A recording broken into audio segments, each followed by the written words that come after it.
have the privilege of doing my last introduction. And again, the local arrangements committee, we had such a good time talking over possibilities and what we should do and what were our priorities. And it came to our attention very early on through a fantastic local sites interpreter, Catherine Plunkett, costumed interpreter. She might be known to many. She received her OMA certificate presentation last night. If you're at the banquet, you saw her there. And it was her suggestion last fall, Ruth Goodman from England would be a great speaker. And many of us in the room said, yeah, that'd be awesome. And we're all big TVO fans and history geeks and all sorts of wonderful things. And lo and behold, not only was she available, between Ruth and her agent, she was interested in joining us. So it's been just such a privilege to have her as part of the last couple of days' events. For those of you, I know there are many in the room who are huge fans. For those of you who are not so familiar with her work, I'll just review that Ruth is a social and domestic historian. She works with a variety of museums and theaters and TV shows and educational establishments. She's presented and consulted on a variety of shows. I think she's got quite a repertoire these days.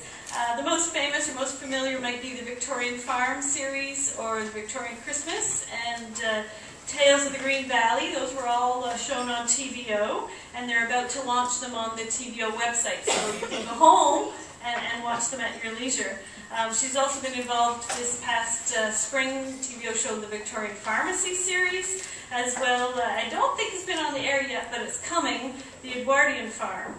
And the series are incredibly well received, high critical acclaim. I think it says it was nominated for the Royal Television Society Award.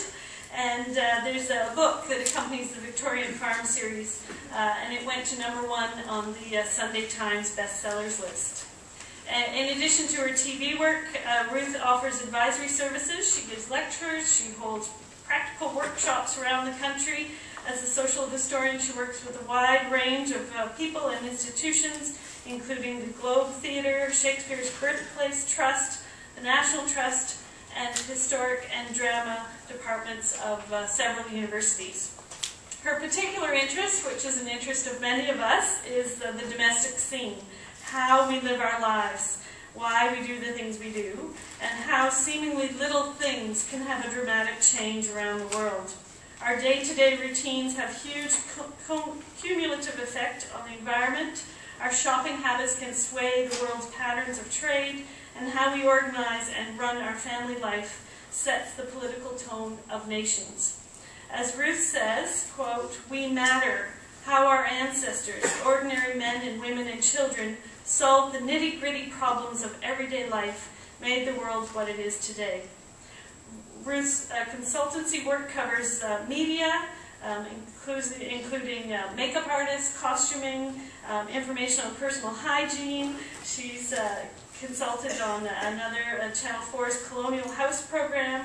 She interprets for museums, heritage sites, helps design exhibits, and trains staff. And her courses and lectures cover everything from the history of eating to a consumer's guide to a good death. And her favorite periods are the Tudor, the Edwardian, Elizabethan, and Victorian. So it's my great privilege this afternoon to welcome to the podium Ruth Goodman.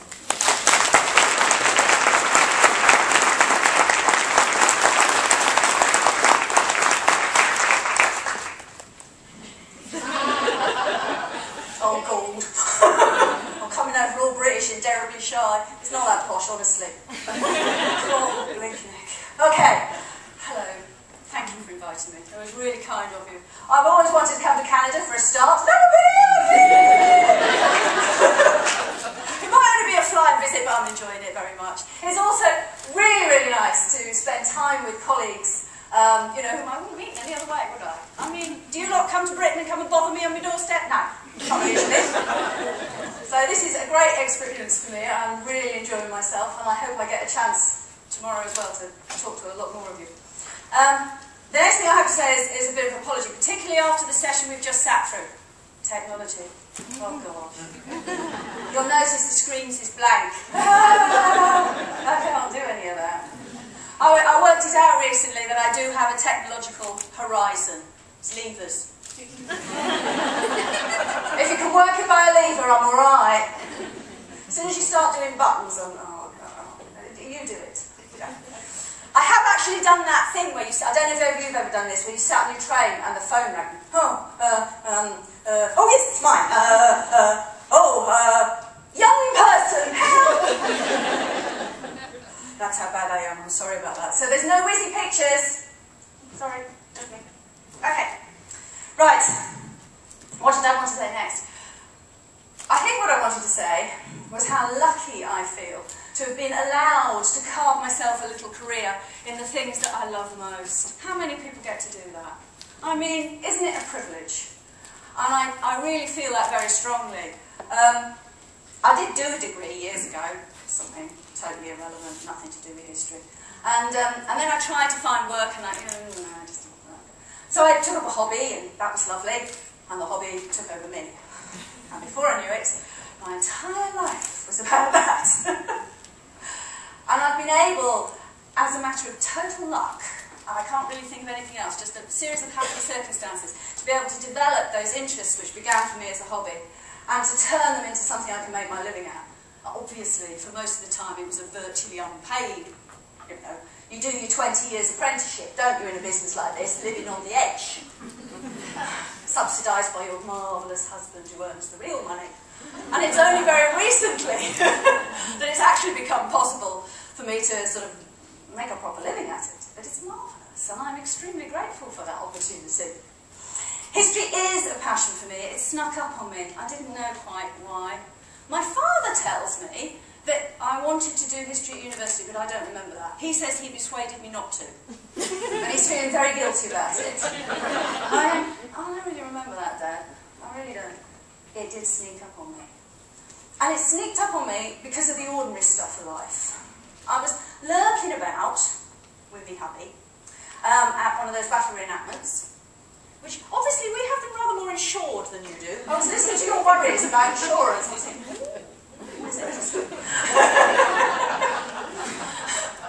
And all the boys go off and play with their guns, and then half the girls dress up and play with their guns. I couldn't give a stuff about any of that. I'm sorry. But to this day, if you say anything military, it goes in the ear, wanders along, and slides out the other one. But I just couldn't help thinking, well, where does your dinner come from? What are you using for loo paper? If I'm feeding this baby, what am I supposed to be feeding it on? Etc, etc. It sort of grew. I found that I really wanted to know about the history of washing up. And could I find a book on the history of washing up? Could I? Have you ever managed to find a book on the history of washing up? Has anybody? Have I missed one? Anybody ever found a book? No. It would appear not. I can't imagine why. Why has nobody written a book about the history of washing up? And before you know it, I seem to be the only person who's done any research on the history of washing up. So it just sort of happened and snowballed and took on and took over my life.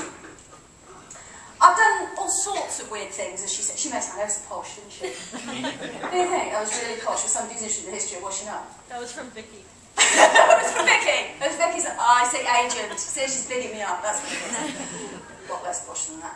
Anyway, I have done an awful lot of different sorts of interpretation in museums over the years, and different sorts of heritage sites over the years. It's been a very varied career due to the fact that I needed to somehow make a living. So, you know, if somebody says, can you do that? You go, yeah, I can do that. Definitely. Before you know it, you've done quite a bit of things. But the one thing that comes out of that, you know, I'm sure you feel the same, 25 years of doing some form of heritage museum work, is how difficult it is to pin down what it's all about, isn't it? You know, I mean, what is heritage? What is museums? What is history? What the heck is it? And the more I sort of spent time doing it, the more I've sort of thought, do you know, I really can't pin this down. It's such a plurality, such a wide-ranging thing, and it doesn't seem to stay still either. The nearest I've managed to get in sort of 25 years is a little phrase, I actually write it down because I've got a brain like a sieve. It says, making a collective memory. And that's about the only thing I can come up with. History, heritage, it's about making a collective memory. But memory is a funny thing, isn't it? You know those experiments they do with witnesses in law courts. And they have somebody come in, you know, unexpectedly, and then later on you're expected to give witness statements. And no two people ever agree. No two people ever saw the same thing. No two people ever heard the same thing. No two people see it as the same sort of event. To some people it was aggressive, to some people it was just funny. Everybody sees it different. And the longer it is between the moment when that person did that action and you remember it, the more varied those set of memories become. It might start out as that many and it just seems to get wider and wider and wider and wider. It's an odd thing, memory. It doesn't stay still either, does it? I mean, we all edit memory as we go. Every one of us. If we think about how we tell the story of our own life, how I tell the story of my life is a construct. It's a story I put together. And it's not quite the same story as I put together yesterday, or the one I put together the day before, or the one I put together the day before that. It's entirely a thing that has neither a distinct this, nor a distinct when. History is a really slippery thing. Heritage is a really slippery thing. It falls out of your fingers, doesn't it, like grains of sand. And I quite like that, personally. That sort of does it for me. You see, if I'd liked perfect answers, I'd have been a mathematician, wouldn't I? 1 plus 1 definitely equals 2, I think. Anyway. But history and heritage isn't like that. It's about huge amounts of interpretation and broadness and depth and ever-changing perspectives. It's about different ideas coming in from different people and different times. It's something that you can't pin down. I think also, too, of the way memory works. It's like having a set of hooks in your brain, isn't it? Who I am and who I've been and what I've done means I've got certain sort of connections sitting up here. And as the world's information sleeps past me, in vast quantities of information overload, those bits which happen to hit a hook stick, and the rest float on by. So if you tell me about a type of garden, it will float on by. Tell me about a type of scrubbing brush for washing the floor, and whoop, I've hooked it. I'm there. That's me, I've got my hooks, my brain has hooked that. But again, that's part of the plurality, because the hooks in my brain ain't the same as the hooks in your brain. Are you good at scrubbing brushes? Not so much. Not so much. Everybody has a different set of brain hooks, memory hooks, because we've all lived different lives, had different experiences, different conversations, different cultural backgrounds. And so everybody takes the same piece of information and sees something different in it. At least that's how I think about it. It's not a very scientific way of thinking about it, but it's how I think about it. So, as somebody who works within the fields of history and heritage and is about trying to communicate shared collective memory, oh my goodness. Where do you start? Where do you start with something that is so very mobile, that is so very varied? How do you find a way of sharing a collective memory, of bringing something that we can, at least for a moment, a fragment in time, sort of roughly agree on, or develop, or argue about, or change? It's fun, isn't it? I think of all the different ways I've ever tried to engage in history, whether it be designing an exhibition, whether it be writing a book, whether it be, oh, I don't know, anything. I think the one I enjoy most is the live interpretation work, from my point of view, from a personal point of view. I think quite a few of you here do some form of that work at some point or other, don't you? The one-on-one human business of being the person talking to somebody else. I mean, I personally like it because of the feedback. I just think you can get such a connection, human to human, direct, which it's very hard to get in any other way. And I like it because of so many styles of feedback that come. One, for example, is the whole business of, what does everybody else think? What does everybody else know? What is the baseline I'm starting for here? I know what I think-ish. And I tend to know what my peer group thinks-ish. I was educated amongst-ish. But I am a selected group. We are a selected group. We've chosen heritage or museums in one way or another. We are not a cross-section of the general population, are we? Not by a long way. No, no, no, no, no, no, no, no. In so many ways. So, talking to people at least gives you some reality check, perhaps is the word. Some basis of saying, well, what is the knowledge out there? That can be quite enlightening. Sometimes a bit terrifying. Perhaps my favourite question came from somebody who wanted to know the difference between fairies and Romans. No, don't laugh. It was a really intelligent question. Why should I believe in Romans more than I believe in fairies? Do you know that person had gone through their entire educational life and they were not stupid and they were quite well educated. They'd done a degree. Not able to understand why it is that fairies and Romans are not the same thing.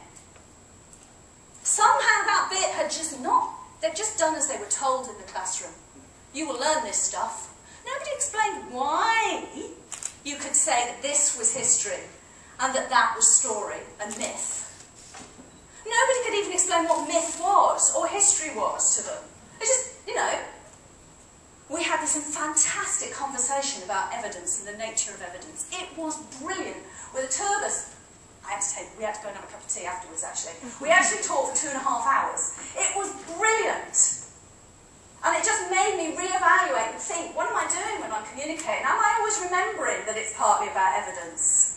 How do I, you know, that there's something underlying the structure here? How often do I remember that? Not very often.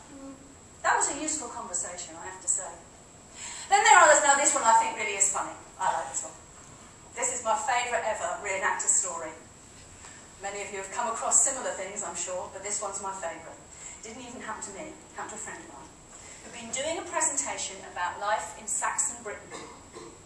There she was in a Saxon garb, her and a mate. And a mate had one of those looms with the drop weights, with the weights at the bottom. You know, the big stone weights, drop loom. Been weaving away. She'd had a stone quern and she'd been grinding up the corn. She'd be talking about how people make their bread. So it comes to a quiet end, as these things naturally do. And this bloke comes over. He's got a little kid in his hand. And he leans over and he goes, of course, Vikings didn't actually have women, did they?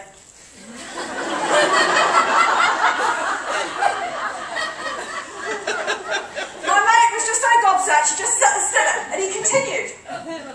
That's why they came over here to steal ours, isn't it?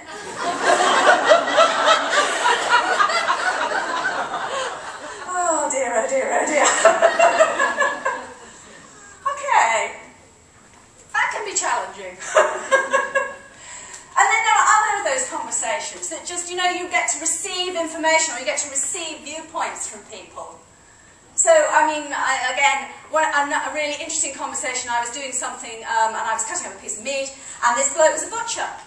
And he wanted to tell me, and it was about the nature of the piece I was cutting up. He was going, oh, look at that. That's been grass-fed, that. What was it? And before I know it, we had this huge long conversation about how you can change the nature of the meat by the grazing regimes of the beast. I hadn't had a clue. First thing, I hadn't a clue. It's obvious when you think about it. Hadn't occurred to me. We had this long conversation about the slopes and the way that the soil sinks and the way that you can change a beast whether you want it, you know, back. Perhaps you lot know this, but I didn't know it. Apparently you can change how much fat, you can change the texture of the meat, you can change the colour of the meat, all by the different grazing that you do in the last 6 weeks of a cattle's life before you, if you know what you're doing. And you can move it around and you've got the available right sorts of pastures. Fascinating. It just hadn't occurred to me that that was part of the thing I was doing. And so often, when you're managing to do live work, you get these sorts of wonderful, out of the blue pieces of information from people who, you know, just take you off in a completely new direction of research. You just think, I need to know about this. I didn't know I needed to know about it. Now I do. I've got to go and find out. I need to go and talk to a lot of butchers and graziers and blah, blah, blah. And your knowledge builds. And that is what I love about live work. We were talking about didactic. I kept hearing that word.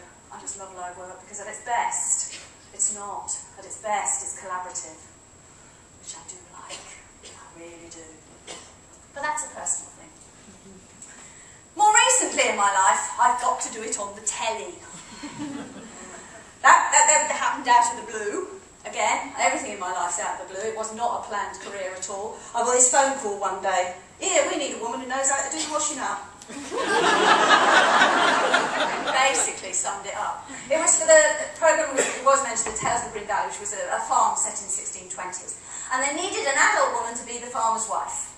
So they needed someone who'd bothered to do the research about how to be a farmer's wife in 1620 and who could actually do it. And wasn't going to go, it's dirty. Which, you know, is understandable.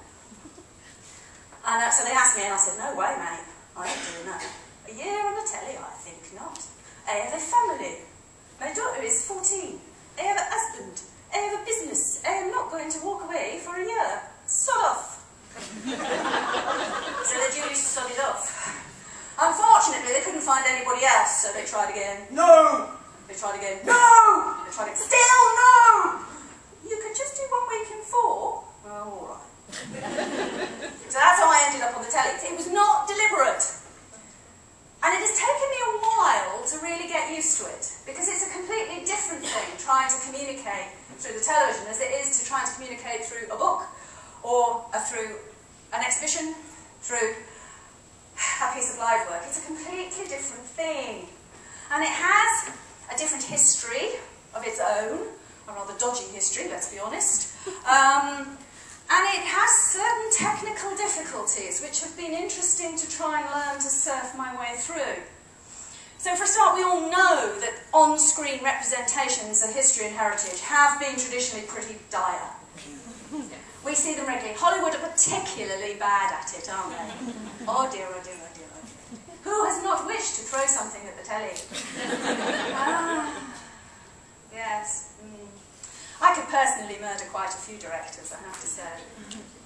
And unfortunately, the public at large take a lot of their information from such sources. A member of the public does not say, I learnt it in the museum, therefore it's better than on the telly. They say, I saw it somewhere, that's great. In general. Some people are more selective, but most people take a whole range of ideas. How they come by their information is by gathering from many sources. And the sources of the television screen or the film screen are very powerful because they're there at them the whole time. So there's a lot of misinformation out there. Charles Lawton, good job he's dead. The number of trouble I have about chicken legs over the shoulder from when he was playing Henry VIII. Oh. So knowing that there was this history of problems with the screen, you enter the teleland of the way of communicating with people with a degree of trepidation. And you're right to, because it's hard. Telly and film, they're very collaborative. No one person has editorial control. No one person. You might think if the director would, you might think an editor would. No. We're looking at a long train of people who all put their finger in the pie and who do not have any training in matters of heritage at all. So whatever I say, I may or may not get right, probably talking rubbish, but anyway, I'll say my bit of rubbish, and then the person behind the camera goes, oh no, we're not interested in that bit. No, that's dull. Say this, that's interesting. Where did you get that from? No, I'm not saying that. So you have this argument with them, and they go, all right, well you say your bit, and they think, and they take it back, and the next thing you know, cut, gone, on the floor. So you've got to get through a director who is not a history heritage specialist. Then you've got to get through an editor in an edit suite. Personally, I think there might well be a thing called the Ladywood Book of Myths and Lies that sits in every editor's suite. And every half-fact, untruth, prejudice is in this little book, mythical little book. Out it comes. After the programme is finished, you as the bod, whether you're the consultant, whatever, you as the bod who's actually said the words have gone. They've got the footage, they're in the editing suite. They've cut it all around, and they've probably made what you say no longer makes sense. And then they decide they're going to do a voiceover. As we all know, voiceovers are far more authoritative, just like standing on a podium is, than two people having a conversation. So the voiceover is what most people will believe in a piece of telly or film. They don't really do voiceovers on film, but you know what I mean. The voiceover is the voice of authority. And the voiceovers are written by the director after all the experts have gone away. Yep, it's the Ladybird Book of Myths and Lies again. When the director, who at least was present with you when you did the filming, has finally finished, he will hand this over to something called a commissioning editor. This is somebody way up the chain with the money. They will watch it and they will go, nah, it's dull, don't like that bit. No, but everybody knows so-and-so, put that in. And it all gets redone again. So not even the director gets a final say. It is an extremely collaborative process. And trying to get any form of integrity through that process is one of, yeah, there are ways, but you have to learn them. One of them is the comedy moment. As my colleagues and I say, if you have an important historical fact to get over, make sure there's a rake and stamp on it while you say it. Or fall backwards into a pile of dog poo. That would definitely stay in. And we do employ such tricks, I have to say. We learned. If there was an important point, find a way to make sure that it stays in. Yes. Animals are brilliant like that. Commissioning editors like cute furry animals, they really do. So if you can manage to say something while stroking a pig, you're in. As I say, it is a strange experience, but it is one that I have learned to value. When I started, I did start doing the telly thing with a great deal of trepidation, and I brought to it, I was talking to a young woman out there, a surprising amount of snobbery, which I have no excuse for. It was really bad of me. Particularly as somebody who is genuinely interested in the ordinary, the everyday, the nitty-gritty. For me, to be academically snobbish about it is just disgusting. I'm a hypocrite. But I did. I thought, gosh, these programs are so dumbed down, and I was a bit embarrassed by them. What planet was I on? I do even more dumbed down stuff now. Those series which you've seen are they're considered positively highbrow by telly standards. They send me off these days on something, there's a magazine show, and it's on really early in the evening, and there's tiny little snippets, and each film is 4 minutes long, ding, ding, ding, ding, ding, ding, ding, and on every subject under the sun. Everything. And then they put them all together. So your little history 4 minutes might be sandwiched between, I don't know, the latest pop star's shoe purchases, which obviously you'd be very interested in, and chair manufacturing in China. Yeah, who knows? It could be anything.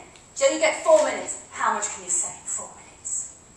I mean, 4 minutes when you've got to do at least half of it is just pretty pictures without any words, because that's telling. So you're down to 2 minutes of talking. Jeepers, they're so tiny. And I have to say that my snobbery was just going, it's not the sort of programme I'd watch. Dull as ditch water. It's way too surface for something like me, for me, and probably for you. I can't imagine many of you would enjoy it. But 6 million people do. It took me a while to work out who these 6 million people were. They're mostly taxi drivers. I just know that. Mostly taxi drivers. At least they're the only people who ever tell me they've seen it and they think it's nice. Oh yeah, you sit in the back of a taxi. Oh, I saw it. Oh, taxi drivers really love it. And it took me a while. And there was just felt this huge body of snobbery in myself. You know, that's my audience, taxi drivers. How dare I be so snobbish?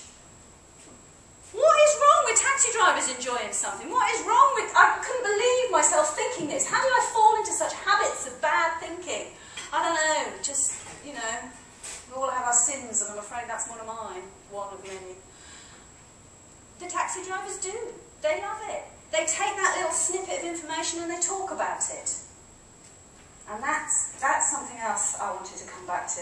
It's one of the things I like about live work, and it's one of the things I've learned to value about television work, and that's conversation, the sparking of conversation.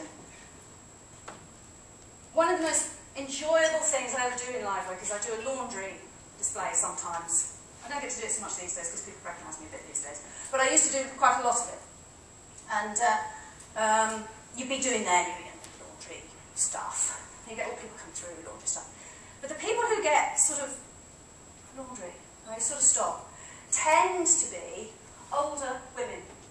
Particularly older women who have never had any sort of decent job. The sort of older women who have mostly spent their lives looking after families, looking after people. And if they've had work, it's been small-scale work, part-time work, to try and keep the family going. Those people tend to stop when I'm doing a laundry display. Yeah. Are you using starch with that? Yes, I am. I was trying to do the... Ooh.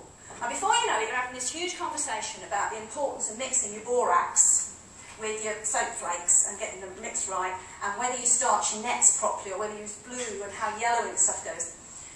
Which might sound trivial initially, but you just watch the way the room changes. When those people were coming in, those older women were very much at the fringe of the group. Weren't the focus, they're on the edge, they're being supportive. You start talking about the laundry, and the whole dynamics of the room change, and they're the focus of attention, because suddenly they're the expert. I don't know what else they've ever been allowed to be an expert on, some of them. They're an expert on a thing, and you, as a museum professional, are validating their experience and putting out to the rest of the world that this is interesting. It's an odd thing to say, isn't it? But you are. If you, because as a museum sort of person, whatever you're doing, you are in a position of authority, and you are saying, in this institution, we take these laundry things seriously. And that can be quite a strange thing, because those skills are not high status. They're not normally talked about, written about, celebrated. Their husband, who might be with them, will have been celebrated probably at some point in his life for his career. She's unlikely, less likely, to have been celebrated for her laundry skills. And the fact that she is, as I say, it just changed the atmosphere. And I like that. I find that really quite humbling. And exciting at the same time. That museum work can be so important. That it can change the way people within a small group talk to each other and think about a thing.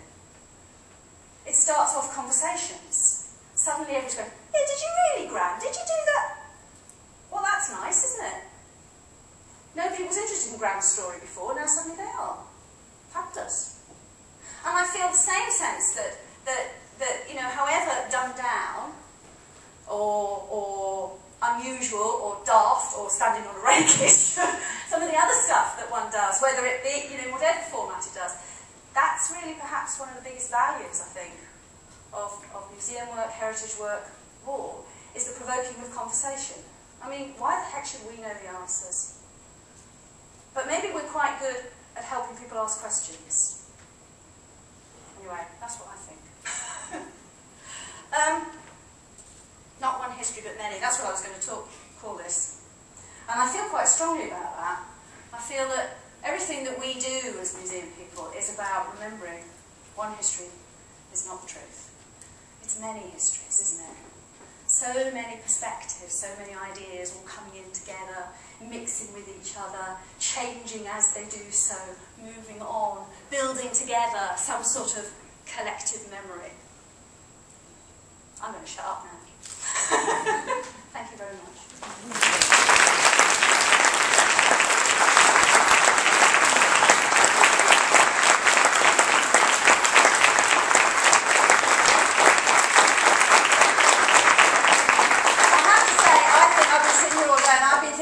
Extremely placid and well-behaved audience. Would you mind if just for the last 10 minutes you stopped being placid and well-behaved? And would you mind very much telling me I'm wrong? I would really, really value if you've just got 5-10 minutes maybe, if you wanted to ask questions, if you wanted to challenge what I've said. I really don't mind if you tell me I've been talking bollocks, because I frequently do talk bollocks. I don't mind. I quite like discussion. And as I say, I think you've been way too good. So come on, be nasty to me now. Do it! Come on, you can! Yeah. Alright. He had his hand up first, come on. I'd just like to talk about my mother's laundry. Excellent! My mother is the consummate laundress, and we still skills at that, even now. So my mother used to iron our underwear, and she would have it in perfect piles. And my mother can take a 5-year-old pair of jeans, throw it in the laundry machine once, somehow it comes out new. Brand new. And it's a skill that eludes all of us, but it's something that we talk about constantly. When he was saying that, it suddenly, I immediately was like, well, I have a longer story to tell. And I thought, but that's just it, is that so many of these domestic history or social history subjects, I think that they help connect us so much because everyone can relate to that.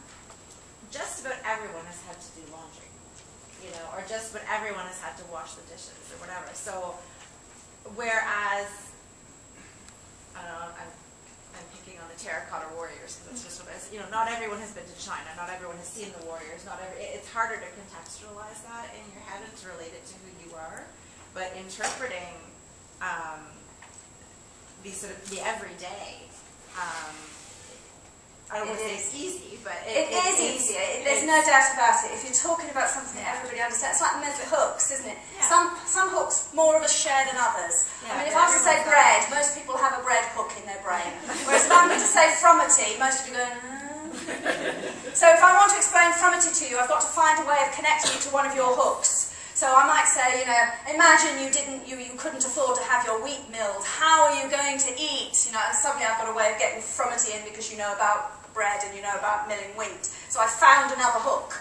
But you're absolutely right. But the domestic so many other great interactions, right? Whereas you're not spending all that time explaining the concept and new vocabulary. You can just talk about it. You can just talk about it. It is an extremely powerful thing, the everyday, as a communication tool. And in so many ways, because it is a shared thing, because it is shared across all human beings, these sort of basic systems, you've got another way of talking about everything else, haven't you?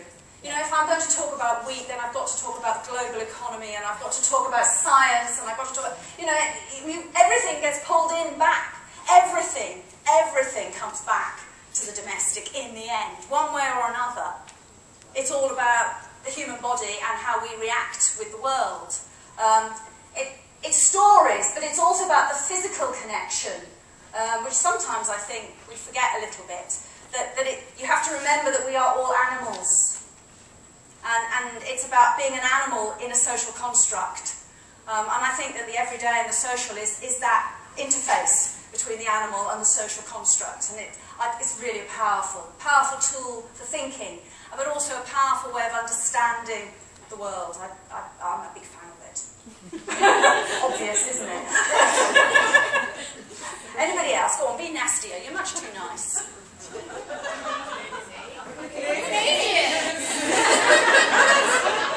Can't you help it? Is it not me, the embarrassment? Do you know, I was saying that I went to Plymouth once. I was doing some work in something at Colonial House, which was rubbish. And anyway, I went to Plymouth, and I'd read all this stuff that you do about first person and third person. All these endless articles. I'd read all this stuff. Yeah, like it. And then I saw first person done in an American context, and I thought, that's why they write the articles, because actually, in America, with Americans, for a section of the population, it works. Don't work with British people, not even a bit. Because if you have a nice gland, we have the most enormously developed cringe gland. So embarrassing! We can't do any of that stuff. Go on, overcome your nice gland. Go on. Hi. You were very honest about talking about how the dumbing down of the media that you were using just struck you the wrong way. Given the subject matter that you were dealing with, have you resolved that, or is that just for main attention that you think? It's something I still work at, actually. Most of the time I'm happy with it, and every now and again it comes and bites me in the back. I have to think about it quite often and remind myself. I do. I have to work at it. It's not easy. I don't know why. I've just got this little worm in the back of my head, and I'm like, down.